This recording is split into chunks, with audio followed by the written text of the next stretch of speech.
Welcome back to WD. FM, the official Walt Disney Family Museum podcast. We're your hosts, Brie Bertolacini, Marketing Manager.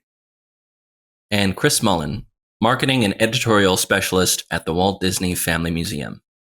Happy November, Chris. This month marks the 95th anniversary of the creation of Mickey and Minnie Mouse. I feel like it was just yesterday that we were celebrating their 90th anniversary with our special exhibition, Mickey Mouse from Walt to the World. Oh boy. Time flies.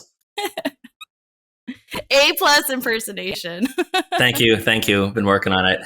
Brett Iwan, do not come for me, please. Well, in celebration, what is one of your favorite Mickey or Minnie appearances during their 95 years?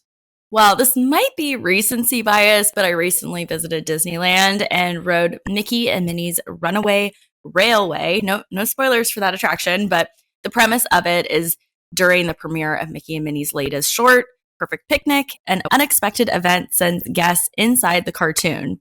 It was such a surprising experience, and I just enjoyed how it was centered around a date between Mickey and Minnie Mouse.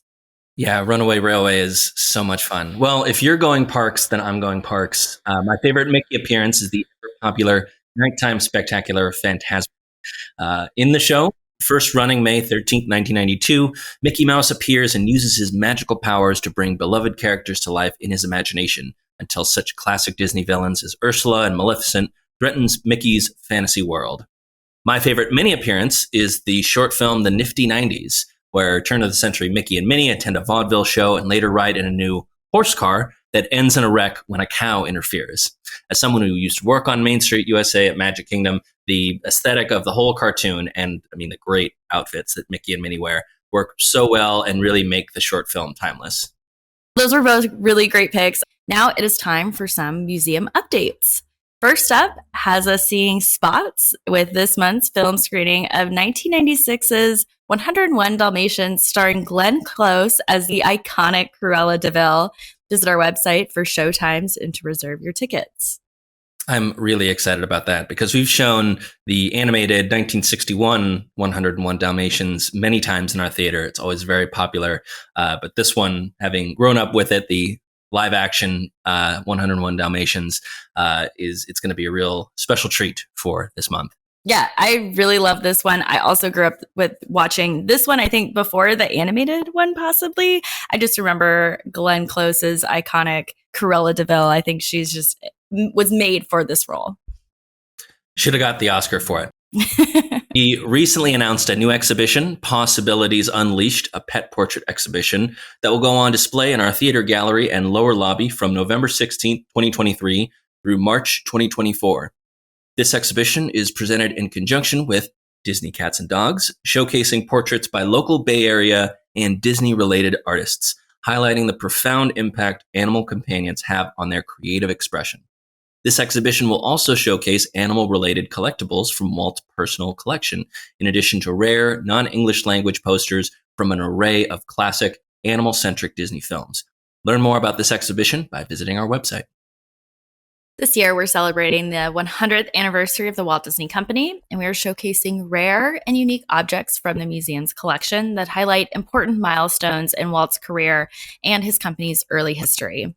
Currently, we have the original letter Walt penned to Mrs. T.J. Davis, the mother of actress Virginia Davis, where he was asking Virginia to star in his Alice comedy series. The letter was written on October 16th, 1923, the same day as Walt signed a distribution contract with Winkler Productions, and today considered the start of the company. This display can be seen in our awards lobby and is free to view. This is super special because the letter has never been on view. It's displayed between glass, so you can read both sides of the letter, and the envelope is also included. I was really excited. It's a special delivery, and you can just see how, the urgency that Walt sent off this letter. Now, new objects will be rotated throughout the year, so stay tuned for more updates.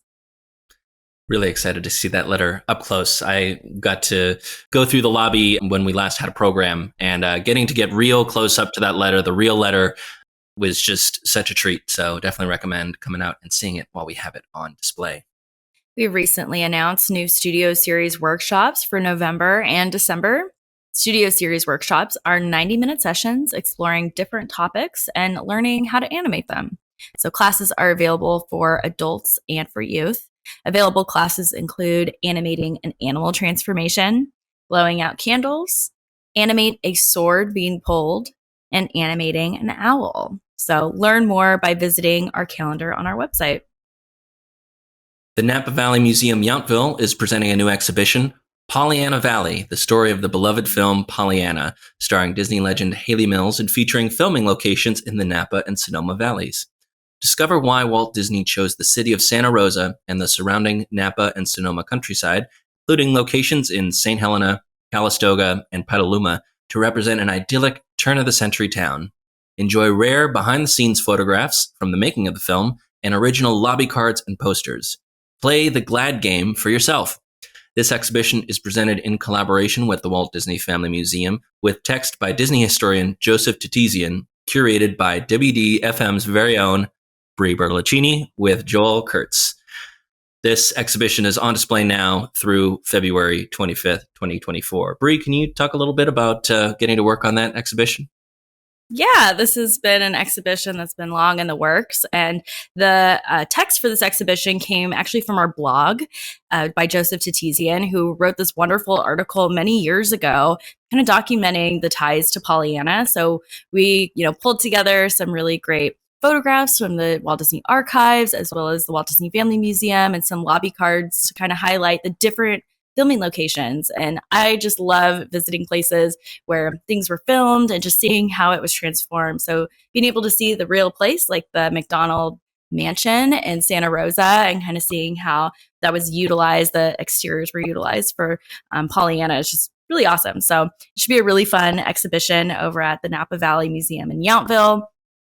We are delighted to announce that Walter E.D. Miller, Walt's grandson, and Ron Miller and Diane Disney Miller's son, and the museum's co-founder, was recently voted in as the new president of the board of directors. Here he is quoted saying, "I'm honored to continue contributing to this inspirational space that my mother and I first envisioned so many years ago. I personally feel that I owe my grandpa Walt so much, not only as a grandson who admires him, but mostly for what he gave to the world in his short life. I'm excited to embark on this new chapter and keeping his story alive." End quote. So the position was previously held for 4 years by his sister, Tamara Miller, who will continue to serve as a member of the museum's board. Disney Cats and Dogs is still on display through June 2nd, 2024 in our Diane Disney Miller Exhibition Hall. Brie, it's been a while since we chatted about this exhibition. The first floor of the exhibition features films starring cats and dogs as the leads, and on the second floor of the exhibition, it features different cat and dog characters featured in Disney films in side roles. Of the more sidekick characters that we feature on the second floor, my personal favorite is Max from The Little Mermaid. I appreciate Max because Max is a dog through and through. There are some cat and dog characters that are really just like people in animal form, but Max is a dog through and through. And Max is smart enough to be able to detect who is Ariel and who isn't long before any of their human counterparts. So for me, it's Max all the way. Even though I am more of a cat person, love Max. What about you, Brie? Who's your favorite? That was such a great pick, Chris. I also really love Max, but I'm going to give some love to the footstool from Beauty and the Beast. Since this exhibition originated with the Walt Disney Animation Research Library, the Walt Disney Archives, and Disney Japan, they chose all the characters that we see in the exhibition. And I remember when we received the text for this exhibition, I was very surprised by this pick and kind of had to Google him a bit to get reacquainted. But what I love about this beloved footstool is something that animation really lends itself as an art form to the story, and that an inanimate object like a footstool can come to life as a puppy. And he has all the characteristics of a dog, but he still looks like a footstool. So, I mean, by the end, he does become a real puppy. Now it's time for our collections clash. Each month, Brie and I face off with a topic and each pick 3 objects, where you, the listener, votes on your favorite. Let's look back at last month's picks. The topic was It All Started With a, celebrating objects that represent the start of something new for the Walt Disney Company, honoring their 100th anniversary. Round 1 was between my pick of a plain crazy animation drawing for It All Started With Plain Crazy, and Bree's pick of Mickey and Minnie Mouse marionettes, for It All Started with Mickey and Minnie Mouse. My pick received 76% of the vote, and Bree's pick received 24% of the vote. For round 2, it was between my pick of the Griffith Park Bench, for It All Started with the Griffith Park Bench, and Chris's pick of the Abraham Lincoln audio animatronic display, for It All Started with Abraham Lincoln audio animatronic. My pick received 85% of the votes, and Chris's pick received 15% of the votes. This time around, people had very strong feelings on the picks I'm taking. Not very patriotic, but understand. For the final round, it was between my pick of the Seal Island Oscar, for It All Started with Seal Island, and Bree's pick of the letter from Walt to Mrs. Davis. My pick received 23% of the votes, and Bree's pick received 77% of the votes. Congrats, Bree, on your well-fought win.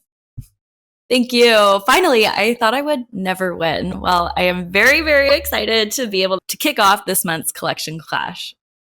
Well, it was a very well-earned victory. Definitely revel in it. This month, we are taking our collections clash on a trip around the galleries. The category today is travel. From his earliest years, Walt aimed to expand his boundaries. At the age of 16, he traveled to France during World War I with the American Red Cross. Throughout his life, Walt was a frequent and enthusiastic tourist, visiting destinations around the globe, and a lot of those locations inspiring projects of Walt's later on. Whether attending a premiere, supervising a film production, or simply vacationing with his family, Walt became a true citizen of the world. Today, we'll highlight some of the many objects in our collection that represent some of his travels throughout his lifetime. Bree, since you won, you get to go first. Well, for my first pick, I'm traveling across the 7 seas, which turns out it's a small world after all. I'm going with the Mary Blair concept artwork of the It's a Small World facade for the 1964-65 New York World's Fair. Now, the World's Fair represented an important opportunity for Walt to see if there was a market in the East Coast for Disney theme park entertainment. Now, 4 attractions traveled over to New York, including It's a Small World, Ford's Magic Skyway, Great Moments with Mr. Lincoln, and the Carousel of Progress. Now, Mary Blair had left Disney in 1953 to freelance on her own, and for the World's Fair, Walt personally asked Mary back to help design the It's a Small World attraction. This artwork is one of the many concept artworks that she created for the facade of the attraction. It includes all kinds of great shapes and colors, and a lot of imagination comes through with these concepts. It's a Small World was installed at Disneyland in 1966. The attraction is now featured at 5 Disney parks on 3 continents: Disneyland Park, the Magic Kingdom at Walt Disney World Resort, Tokyo Disneyland, Disneyland Paris, and Hong Kong Disneyland. So it's all around the globe. That is a great pick. And one of the countries that is featured in It's a Small World is France. And my first travel pick is Walt's travel to France during World War I, represented by a photo in our collection of Walt in uniform as an ambulance driver for the American Red Cross. Walt spoke only positively of his time in France and told his daughter Diane, quote, "The things I did during those 11 months I was overseas added up to a lifetime of experience. I know being on my own at an early age has made me more self-reliant." Now, Walt's company arrived after the ceasefire, so he spent much of his time chauffeuring around Army officers and special dignitaries, including General Pershing's 10-year-old son. Walt gained quite a reputation as a top tour guide. Who knows what the trajectory of Walt's life and career would have been without his year in France. That's such a great pick. I always love talking about Walt's time during World War I and how much he just really revered that period of his lifetime. And so also we have a snake style draft, so you get the next pick. Well, I went abroad for my first pick, but for my second pick, I'm going to take it a little bit closer to home. My next travel pick is Walt's travel to the Golden Gate International Exhibition, held on our own Treasure Island, represented by this really cool San Francisco Chronicle ad in our collection advertising the exhibition. The exhibition was held to celebrate the completion of the Golden Gate and Bay Bridges and marks the origin of one of Walt's lifelong passions, miniatures. Walt's fascination with the magical power of tiny worlds was launched in 1939 when he saw the famous Thorn exhibit at the Golden Gate International Exposition in San Francisco. Using miniature furnishings and accessories gathered by her uncle during his world travels, Narcissa Thorne had created exquisite rooms decorated to represent European and American interiors of different eras. It was said that the rooms were so perfectly crafted that viewing them was like becoming miniaturized and entering another time. Needless to say, they captured Walt's imagination completely. This passion for miniatures led first to Walt's creation of a miniature railroad on his property, the Carrollwood Pacific, which was traversed by the Lily Bell locomotive and included a caboose whose interior was designed and assembled by Walt himself.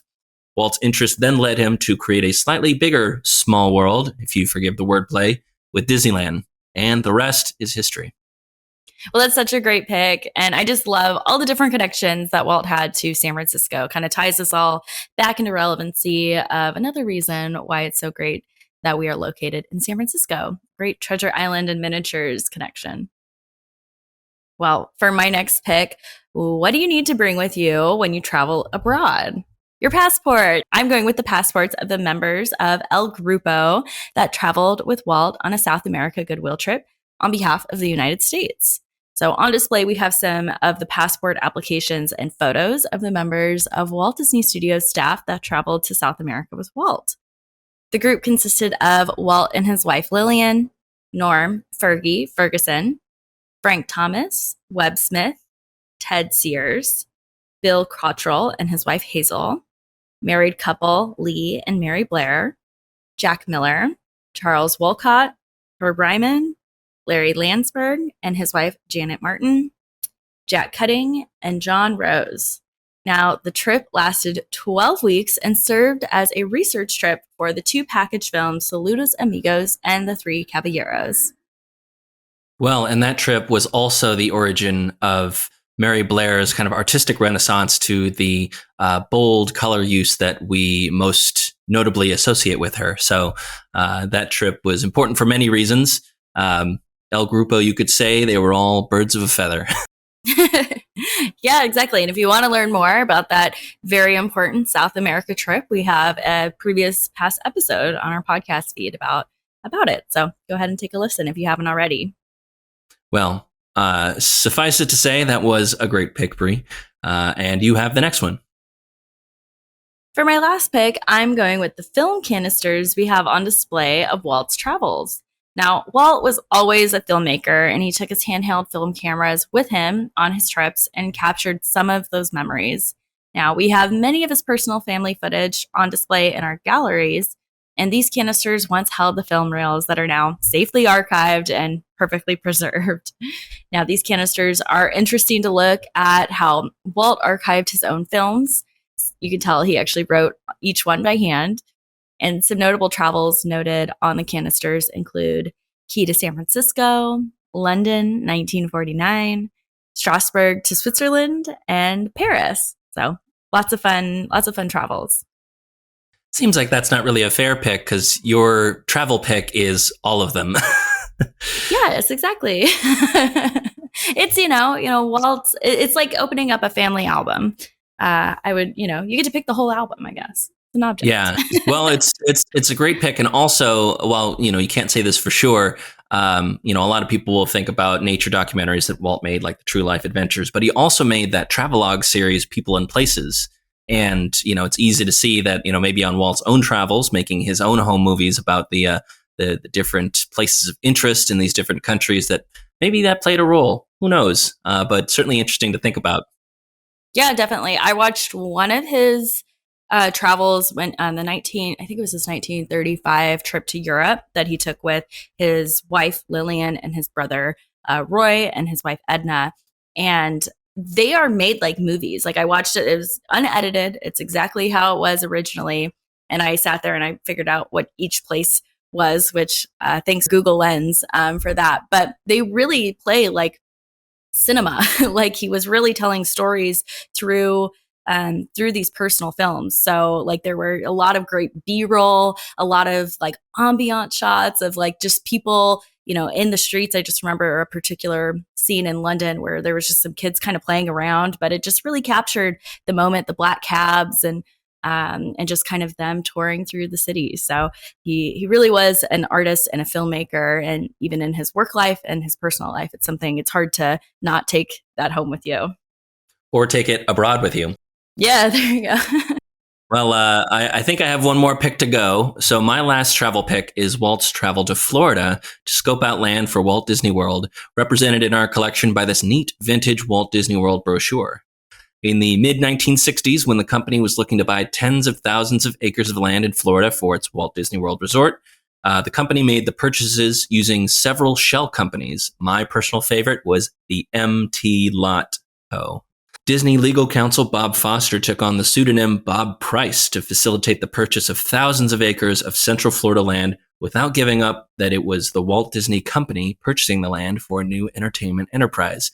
Because of this, they purchased land at an average price of $180 an acre, and then after Disney was uncovered as the purchaser, a nearby parcel sold for $300,000.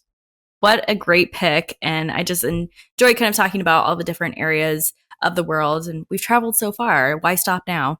It's time for our honorable mentions. And it's always tough to just pick just 3 objects each. So these will not be up for voting. Now, my first pick is one that you, the guest, gets to travel through. In our first gallery of the museum, Walt files for bankruptcy for his Laugh-O-Gram films in Kansas City. His brother Roy tells him, quote, "Look, I think you should get out of there." So in 1923, Walt buys a one-way ticket from Kansas City to Hollywood and steps aboard the California Limited on the Santa Fe Railroad. You, the guest, gets to take this train journey via the elevator, which is fashioned to look like a train car on the inside. And when you step off on the second floor, you enter Hollywood, much like Walt did. Great pick. My first honorable mention is Walt's trips to England, represented by our first edition Mary Poppins book, inscribed by the book's American publisher. Though it's common to send books to film producers in hopes that they'll adapt them, this book came with a special inscription that reads, quote, "To Walt Disney, not another Mickey, but I think you should like Our Mary," by Eugene Raynal. This very book resided in the Disney home for many years, along with other copies, including a copy that belonged to Walt's daughter and our museum's co-founder, Diane. In 1944, when Mary Poppins author P.L. Travers was living in New York to escape the London Blitz of World War II, Roy Disney contacted Travers on Walt's behalf to further discuss the film rights. Roy wrote to Walt saying the talks were positive. Travers had previously written about Disney pictures for magazines, after all. But at the same time, Travers seemed to be stalling and made vague excuses that her American publishers were preventing her from pursuing an agreement with Disney. She told Roy to have Walt call her personally. Truth be told, Travers was very hesitant because she couldn't picture her Mary as a cartoon character, despite Roy assuring her it would be a combination of live action and animated elements. Determined to sway Travers, Walt did call her personally and followed up that discussion with an invitation for her to meet him at the studios in Burbank. Ever persistent, Walt made time to meet with her in the 1950s while filming live-action projects in England, but despite all of these discussions, Travers remained non-committal. Finally, when the book's royalties were dwindling in 1959-1960, Travers agreed, but insisted the film be a live-action production. Walt's eagerness to produce the film had grown so acute that he paid Travers an extraordinary advance and granted her final approval of the script and screen treatment, as well as a percentage of film royalties, which was unheard of for Disney productions. Such a great pick. I always love talking about Mary Poppins. Well, for my second honorable mention, I'm going with the photographs we have on display of Walt and Salvador Dali.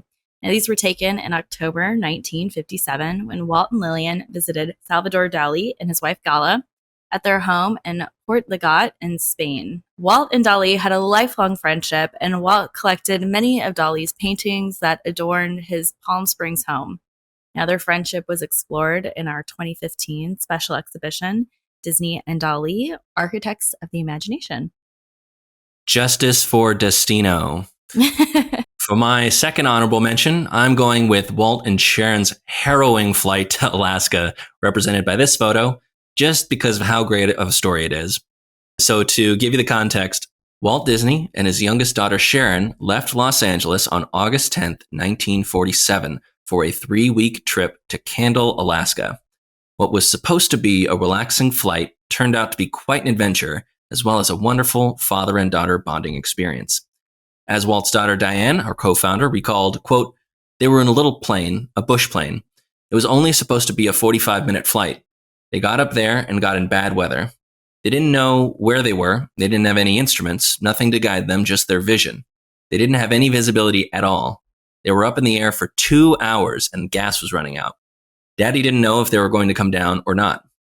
Dad and Mr. Havenstrite had just gotten word that Mr. Havenstrite was the grandfather of a grandson, and so they were drinking to that, but also drinking to the fact that they might not ever see any of their loved ones again, end quote.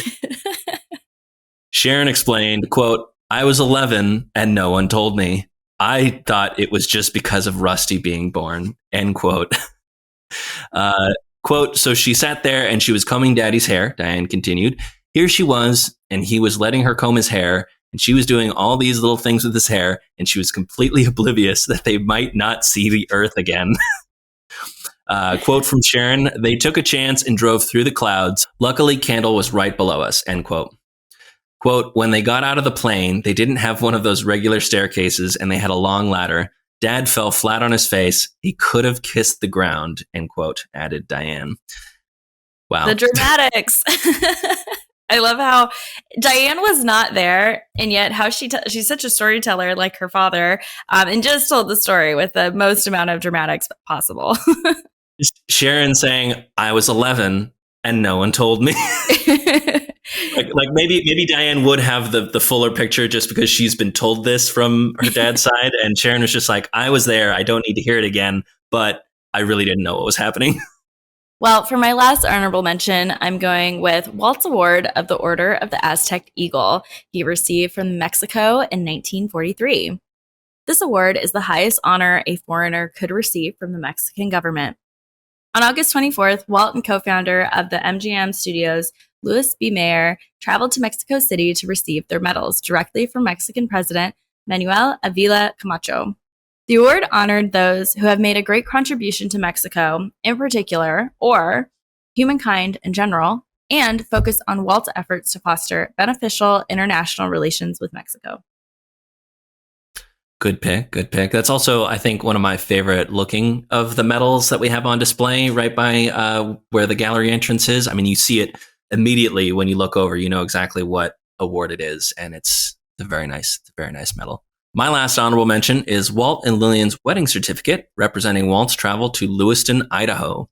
The youngest of 10 children who were all close-knit, Lillian Bounds moved to Los Angeles to be with her sister after their father, a federal marshal working in Idaho, passed away. Coincidentally, this was around the time that the Disney Brothers cartoon studio, which was established by Walt and his older brother Roy after Walt moved down to Hollywood in 1923, was looking to expand and hire on more hands. Lily happened to live within walking distance of the studio and eventually got a job as a secretary.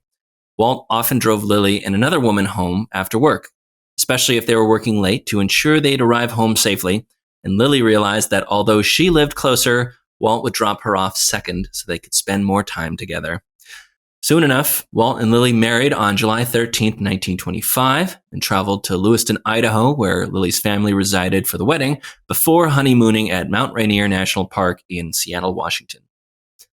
So that's wrapping it up with something a little bit closer to home. And that brings us to the end of our collections clash in our episode. Visit our Instagram stories today to vote on your favorite objects, or email us at podcast@wdfmuseum.org to cast your votes. Thanks for tuning in to WDFM, the official Walt Disney Family Museum podcast. Subscribe wherever you get your podcasts. Follow us on all social channels at WDF Museum for all the latest updates. We are now making our final descent. Please fasten your seatbelts, return your tray table to its full upright and locked position, and keep moving forward. Bye. Bye.